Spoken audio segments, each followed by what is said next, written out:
Hi, I'm Scott Stein, and this is the Samsung Series 9. No, it isn't. It's the Samsung ATIV Book 9. ATIV Book 9. Yes, this is a rebranding.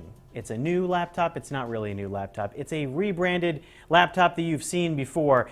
It is a laptop we liked a lot last year, the Samsung Series 9, people. This was a great MacBook Air competitor. It had a revision last year. It looked even sleeker, smaller than a MacBook Air.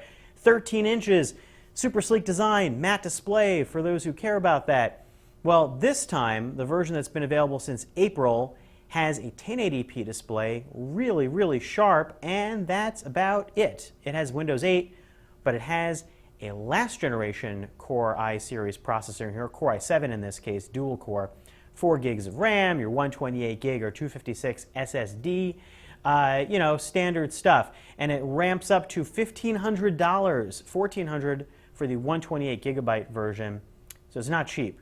And you don't have a touchscreen. No, there's no touchscreen here at all.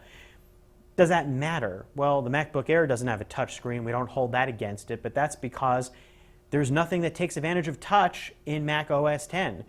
But Windows 8 obviously does, and so you're going to have to rely on the trackpad here to get a lot of stuff done.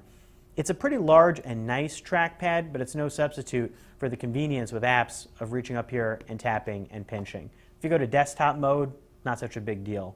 It has a backlit keyboard.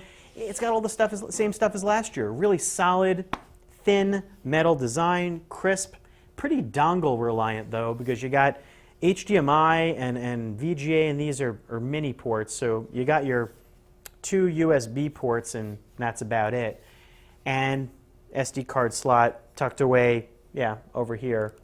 But I want this with touch, and also there's no big deal about dropping the next generation Core i series processors as far as speed.